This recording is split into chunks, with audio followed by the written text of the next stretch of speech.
Ravikant Gautami sir, उनसे मैं अनुरोध करूंगा कि वो आए और हमें पर्यावरण के महत्व और संत गाडगे महाराज जी के बारे में थोड़ी जानकारी दे। रविकांत गौतमी सर। सभी को जय भारत, जय भारत, जय भीम, जय भीम, जय संविधान, जय संविधान, और फिर से एक बार जय भारत। जय भारत।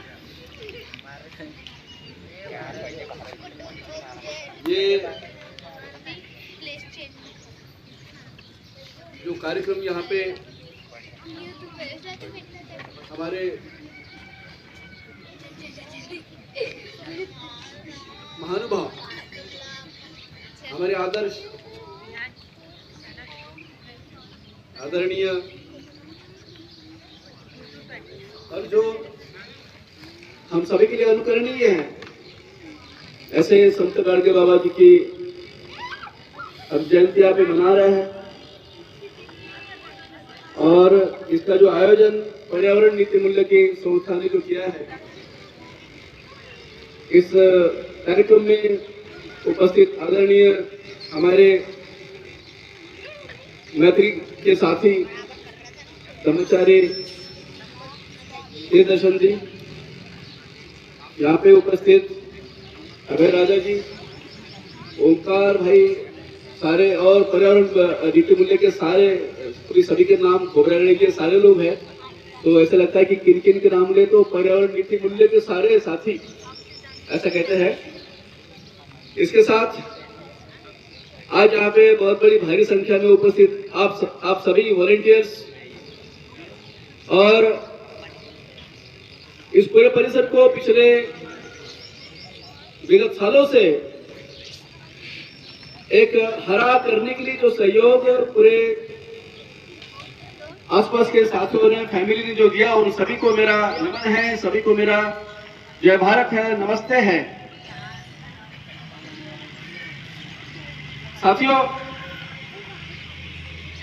आज हम जिनकी जयंती के उपलक्ष्य पर यहाँ पे इकट्ठा हुए हैं, मैं आप सभी को शुभकामनाएं देता हूँ, हार्दिक आपका अभिनंदन भी करता हूँ और थोड़ी सी अपेक्षा ये भी करता हूँ कि जो उन्होंने किया वो हम करने की छोटी छोटी कोशिश करें।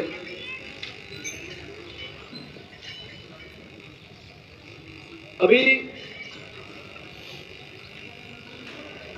पर्यावरण नीति मूल्य के संदर्भ में मुझे कहा गया है कि आप कुछ बताइए, तो मेरे शब्द बहुत कम पड़ जाएंगे, क्योंकि जो मेहनत और जो काम और जिस लगन से लोग काम कर रहे हैं, तो उनके सामने ये जो बोल रही है फीके हैं। इसलिए मैं भी सोच रहा था कि क्या बताऊं। फिर और बताया गया कि भाई आप गाडगे महाराज जी के बारे में कुछ बताएं। तो जब ये बताने का मसला आता है तो मुझे लगता है कि ये जो जानकारी है, ये जानकारी तो गूगल पे अवेलेबल है। तो जो चीजें गूगल पे अवेलेबल है, जो आपके हाथ में स्मार्ट मोबाइल पे अवेलेबल है, उसे क्या बताएं। अभी संत गाडगे बाबा का आप सर्च अगर गूगल में मारोगे तो आप विकिपीडिया पे तो सारी जानकारी आ जाएंगी कि कहाँ पे जन्म हुआ, कहाँ पे डेथ हुआ और उनका पुराना नाम क्या था, उनका काम क्या था, वगैरह वगैरह सारी चीजें मिल जाती है। जानकारी आसान है। हम जब पर्यावरण के बारे में अगर कुछ सर्च मारेंगे तो वहां पर भी लिखा रहेगा सारी बातें कि ये वृक्ष है, ये जमीन है, ये हवा है, ये पानी है, हम लोग हैं। और जब इकट्ठा रहते हैं तो उसको पर्यावरण कहते हैं। जानकारी आसान है, बताए तो क्या बताए, ये सवाल मेरे सामने। दो तीन चीजें मुझे लगता है कि जो महसूस करने की आवश्यकता है, जो इन लोगों ने महसूस की, शायद हम लोग उतना महसूस नहीं कर पा रहे अभी भी।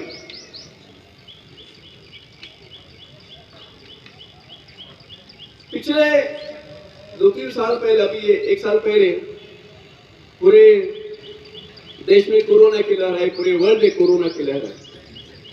और तब हमने देखा कि हमारे बहुत सारे पेशेंट को ऑक्सीजन की कमी थी, हमारे बहुत सारे लोगों को ऑक्सीजन की कमी थी। थोड़ी सी निमोनिया या फिर ऐसा कुछ हो जाता तो सांस भर के आ जाती, तो हमको लगता था कि अभी हमें हवा चाहिए, ऑक्सीजन चाहिए। और तब हम लोगों ने सिलेंडर, आपने देखा भी होगा कि अभी कोई क्लेम करता है या नहीं करता है, उसको स्वीकार करता है या नहीं करता है, बात अलग है। पर ऑक्सीजन की उपलब्धि नहीं होने के कारण कि हम सभी को तकलीफ हुई, ये सच्चाई। अब जब ये हुई है तो हमें ये एहसास है कि भाई हाँ, अगर हवा ठीक ठाक रही तो हम जिंदा रह सकते हैं, हवा में अगर ऑक्सीजन रहा तो हम जिंदा रह सकते हैं। और आजकल पानी भी मैंने देखा, हमारे एक मित्र आते बोले कि भाई आजकल जापानी वाला कोई पानी आ गया है जो आपको 30,000 की मशीन लेती, उसको घर में फिट करना पड़ता, फिर उसमें से पानी निकलता और आपको वो पानी मिलता है जो पहाड़ों में मिलता है, पानी वो मिलता है। कोई 2.5 लाख की मशीन है और आजकल तो हर घर में मशीनें आ गई है, औरों की, इसकी उसकी। तो हम ये भी देखते हैं कि भाई अगर पानी सही नहीं है तो हमारा जीना मुश्किल है।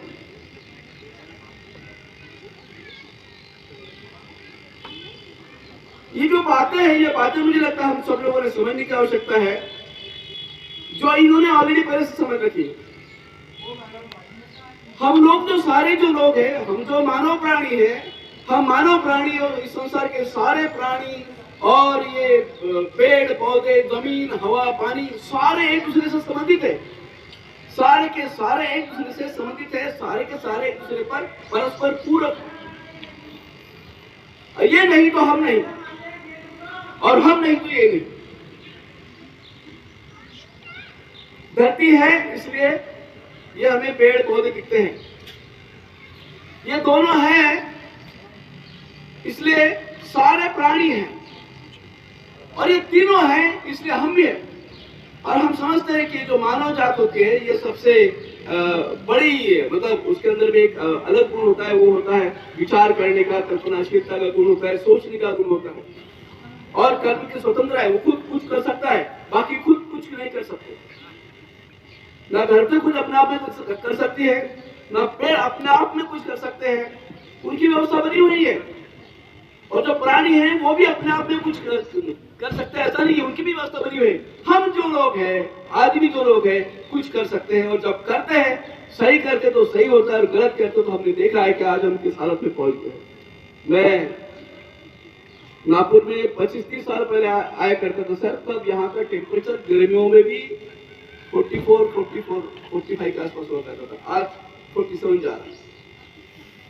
अगर 30 साल के अंदर में अगर ये नागपुर शहर का टेम्परेचर 2-3 डिग्री अगर बढ़ता है तो आने वाले 15 साल में और बढ़ेगा, उसके बाद आने वाले और बढ़ेगा। मुझे लगता है कि हम लोग सहन नहीं कर पाएंगे। अगर पर्यावरण पर हमने ध्यान नहीं दिया तो हमारा अस्तित्व ही गड़बड़ है। और जो एहसास इनको जो हुआ है, मैं उसकी कदर करता हूं, तो मैं आप सभी को सर, पर्यावरण नीति मूल्य के सारे लोग साथियों को मैं यहाँ पे नमन करना चाहता हूं कि अगर मैं इस पेड़ को काट डालूं और घर बना लूं तो मेरा सुख बढ़ जाएगा।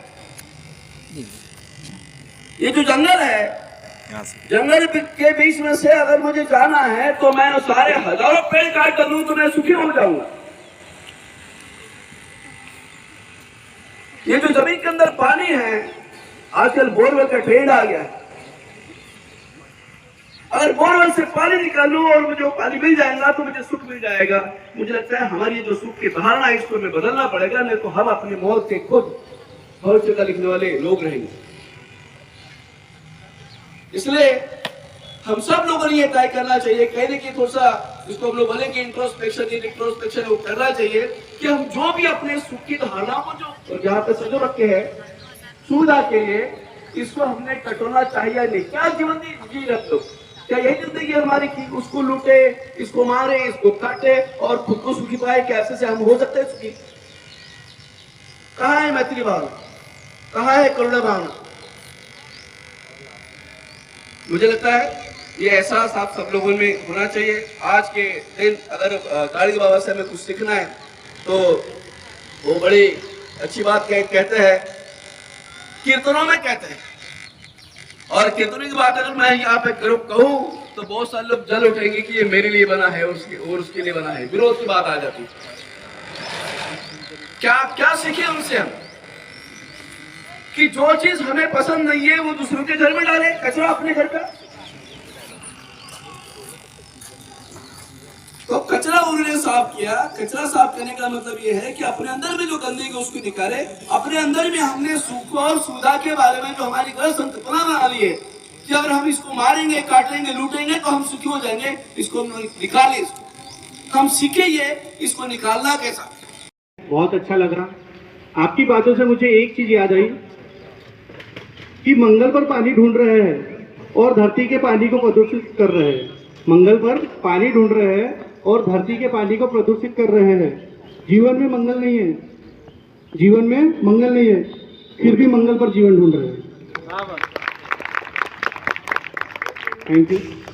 कांचन वानी मैडम, महाराष्ट्र कामगार कल्याण मंडल अधिकारी आ चुके हैं, तो मैं चाहूंगा कि उनका एक बार जोरदार ताली से स्वागत करें। तो मैम का स्वागत मैं चाहूंगा कि संदेश नंदेश्वर करें।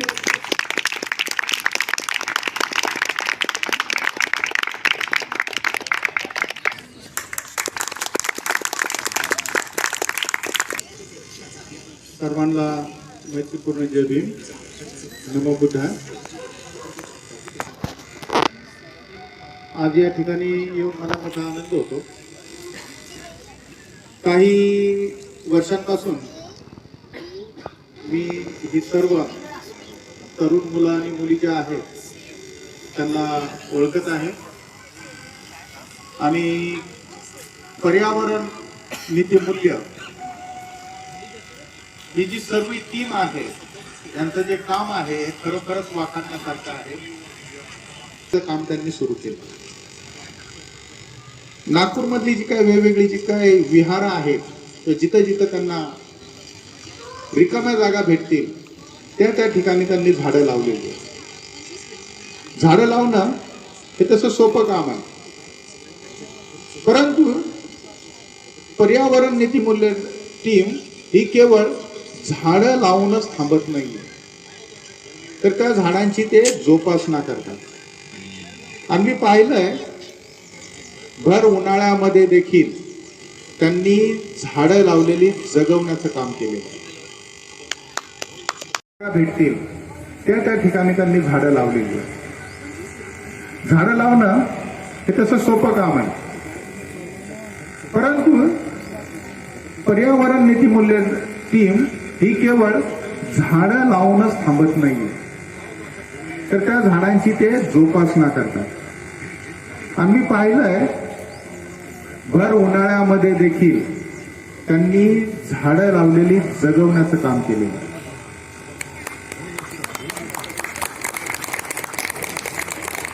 नागलोकच्या समोर त्यांनी चाफ्याची झाडं लावलेली आहेत आणि आठवड्यातून 2-3 वेळा ही 10-12 मुलांची जी टीम आहे ती त्या ठिकाणी येत होती, त्या झाडांना पाणी देत होती, त्यांना कंपाऊंड करत होती।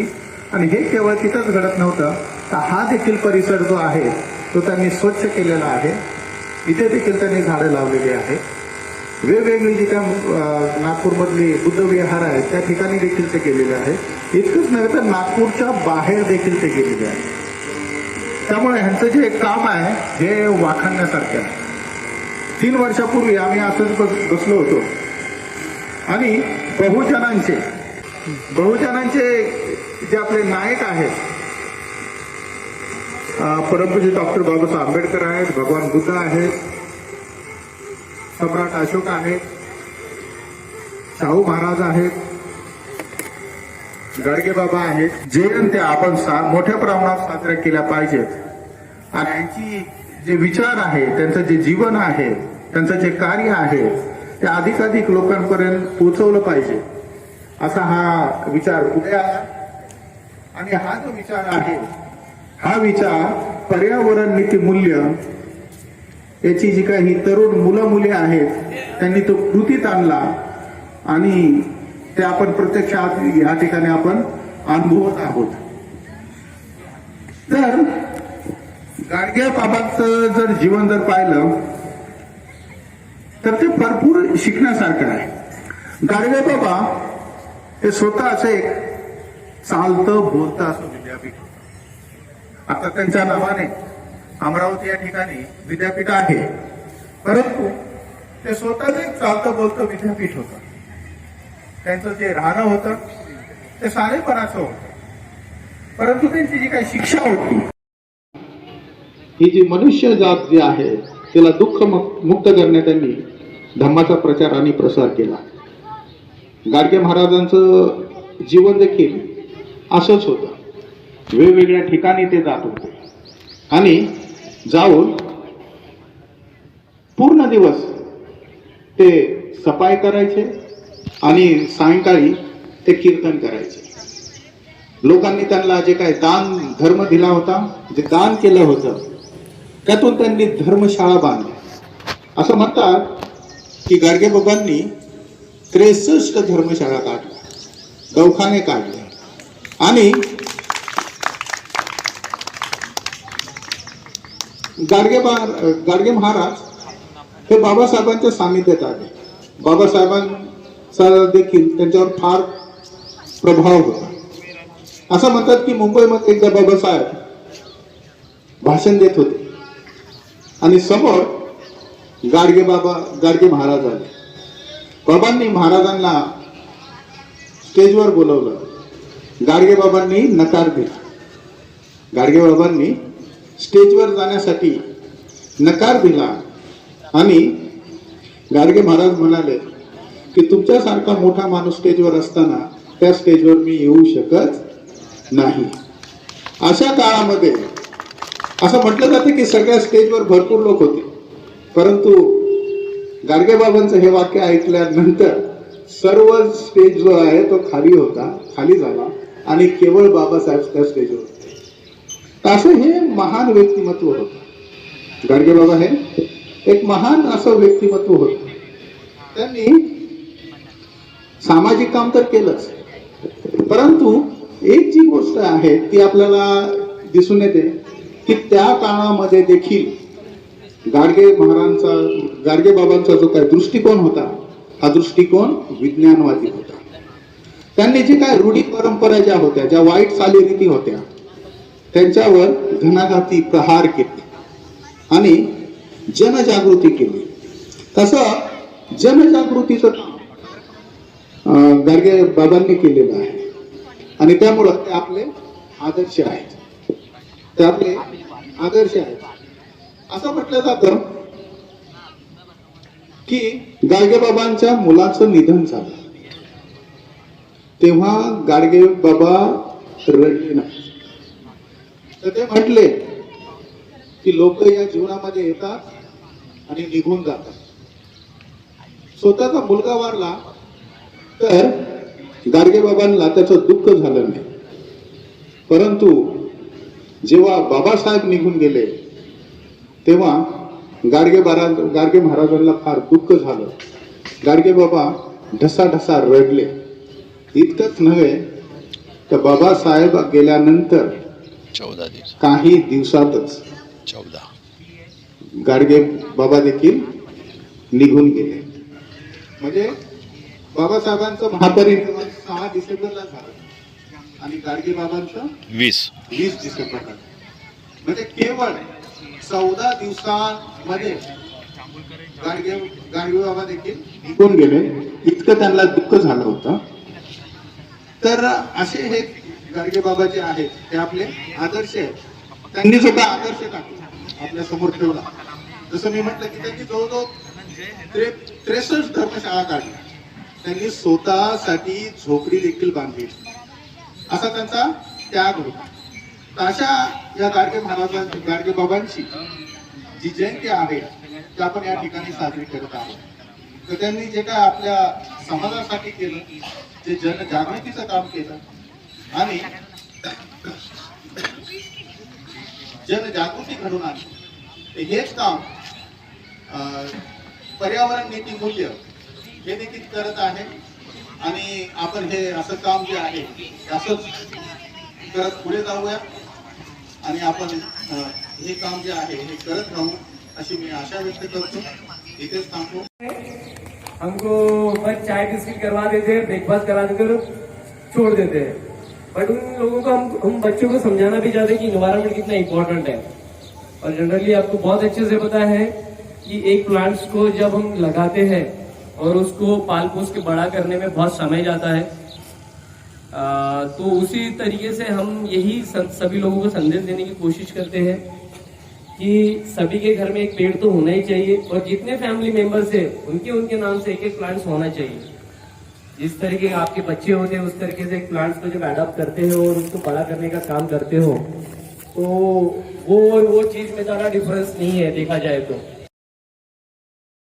सुबह सुबह जो उठते हैं उनके घर के सामने एक पेड़ है, पेड़ खड़ा है और उस पेड़ की चिड़चिड़ाहट उस व्यक्ति को कैसे होती है ये इसमें दर्शाया गया है। इसे आप थोड़ा समझने की कोशिश कीजिएगा। ओमकार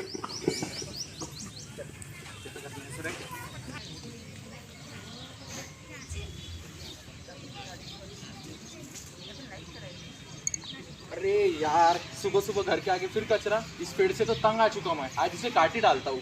कहाँ गई मेरी कुल्हाड़ी? अरे कानबा, कुल्हाड़ी लेके सुबह सुबह किसको आने आ रहे हो? मेरे घर के आगे पेड़ है, उससे बहुत परेशान हो चुका हूँ। बहुत कचरा करता है मेरे घर के आगे। हाँ भाई, मुझे भी बस यही परेशानी है। चलो मैं भी तुम्हारी मदद करता हूँ। बहुत अच्छी बात है। रुको, पेड़ को बांधने के लिए रस्ते भी लगेंगे। रुको, मैं घर से रस्ते लाता हूँ। हाँ चलो। इस पेड़ को हमें इधर से काटना है, ऐसे इधर रस्सी बांध लेंगे और यहाँ से भी एक कट करके इधर से नीचे से काट देंगे, ठीक है? नहीं नहीं, मुझे नहीं काटो। नहीं, तो बोलने लग गया। नहीं। अरे हाँ भाई, ये पेड़ तो बोलने लग गया। ये तो बोलने लगा। अरे मेरी बात सुनो, मेरी बात सुनो, मेरी बात सुनो, मेरी बात सुनो, मेरी बात सुनो, मेरी बात सुनो। अरे अरे सुन लेते बात। बोलो, क्या तकलीफ है तुम्हें? भाई आप मुझे काटना क्यों चाहते हो? तुम्हें काटने से हमें जलाऊ लकड़ी मिलेंगी, हम तुम्हें बाजार में बेच सकेंगे। भाई अगर तुम्हें जलाने के लिए लकड़ी ही चाहिए तो मेरी ये सूखी टहनी है ना, इसे आप काट सकते हो, ले जा सकते हो। इन सूखी टहनियों से आप अपना काम कर सकते हो। इसे आप बाजार में बेचोगे तो इसमें आपको पैसा भी मिलेगा। मैं तो अभी जीवित हूँ ना, आप मुझ जीवन में से क्यों काटना चाहते हो? पेड़ मनुष्य के विकास के आड़े आता है। अरे भाई, पेड़ ये आपके विकास के आड़े कैसे आ सकता है? मैं आपको ऑक्सीजन देता हूँ, छाया देता हूँ। धूप में आप जब थक जाते हो तो मेरी छाया में ही बैठते हो। आप दिन भर का श्रम करते हो, मेरी छाया में बैठते हो। पशु पक्षी घोंसला बनाते हैं, रहने योग्य होता है। आपके वातावरण का परिसर हरा भरा होता है, बारिश का पानी जमीन तक जाता है। आपको फिर गर्मियों में वो जमीन का पानी पीने में भी मिलता है। जड़ी बूटी देता हूँ, आपकी बीमारियों के लिए काम आती है। इतना ही नहीं, मैं आपके ये जो नैसर्गिक जीवन है इसका संतुलन भी बनाए रखता हूँ। आप कार्बन डाइऑक्साइड जो है वो मैं शोषण करता हूँ और आप सभी को ऑक्सीजन देता हूँ। ऑक्सीजन नहीं होगा तो क्या होगा? ऑक्सीजन तो हम बाजार से भी खरीद सकते हैं।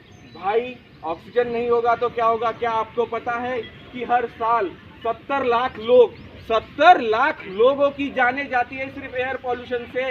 इस एयर पॉल्यूशन का जो है वो शोषण मैं करता हूँ, कार्बन डाइऑक्साइड, और आप सभी को देता हूँ ऑक्सीजन फ्री फ्री फ्री। पता है आपको ये ऑक्सीजन, ये जो सिलेंडर आप बोल रहे खरीद लूंगा, अरे कहाँ से खरीदोगे भाई? आपके पास पैसा ही नहीं रहेगा, संसाधन ही नहीं रहेंगे तो कहाँ से खरीद लोगे? मौका ऐसा आएगा कि आपका जीवन चला जाएगा लेकिन खरीद नहीं पाओगे। इस तुम्हारी पतझड़ से तो मैं परेशान हो चुका हूँ। रोज मेरी बीवी मुझसे झाड़ू लगवाती है, उसका क्या?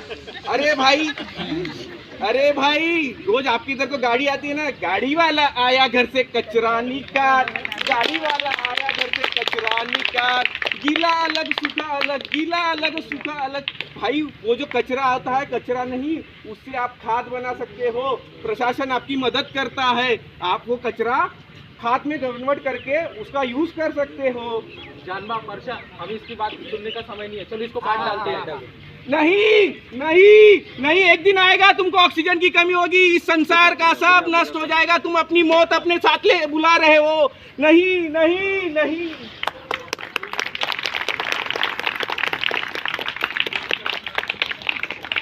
सालों यही जानबा और तानबा वर्षा, इस इनका एक कन्वर्सेशन होता है। इसी एक्ट का एक दूसरा पार्ट है, तो वो आप अभी सुनोगे। अभी जस्ट अभी बाकी है मेरे दोस्तों।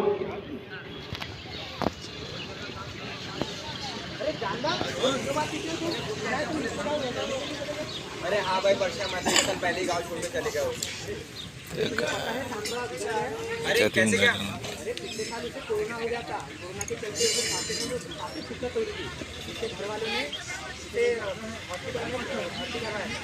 डॉक्टर लोगों ने उसके परिवार को ऑक्सीजन का सिलेंडर लाने को कहा था, पर उस समय ऑक्सीजन का सिलेंडर कहीं पर भी नहीं मिल रहा था, कहीं पर भी नहीं। तो ऑक्सीजन का सिलेंडर न मिलने के कारण शानदार की मौत हुई। अरे मुझे सुनकर बहुत बुरा लगा। हाँ मुझे याद है, हम सब ने मिलकर 1 साल पहले एक पेड़ को काटा था। वो उसे काटते टाइम पे वो कुछ कह रहा था, क्या तुम्हें याद है? हाँ मुझे याद है। वो कह रहा था कि मुझे मत काटो, मुझे मत काटो, मैं ऑक्सीजन की कमी होगी। अरे हाँ भाई, उसकी तो बातें सच हो रही है। उसने कहा था कि सांस लेने में भी दिक्कत होंगी और कई तुम्हें ऑक्सीजन दूर दूर तक के ऑक्सीजन के सिलेंडर भी नहीं मिलेंगे। ऐसी परिस्थिति हम पर ना आए और हम पर और हमारे परिवार पर ना आए। हम बचपन से ही सुनते हैं कि पेड़ लगाओ और पेड़ जगाओ, फिर भी मनुष्य अपने फायदे के लिए पेड़ों को काट देता है। हाँ आपकी बात सही है। इसलिए मैं पर्यावरण नीति मूल्य की टीम के साथ रोज संडे एक पेड़ लगाता हूँ ताकि हमारी साथ चलती रहे। अरे वाह, ये तो बहुत अच्छी बात है। अब से मैं भी मेरे गांव में हर रोज हर संडे को एक पेड़ जरूर लगाऊंगा। सांसें हो हो रही रही है, है, आओ मिलकर पेड़ लगाए। हाँ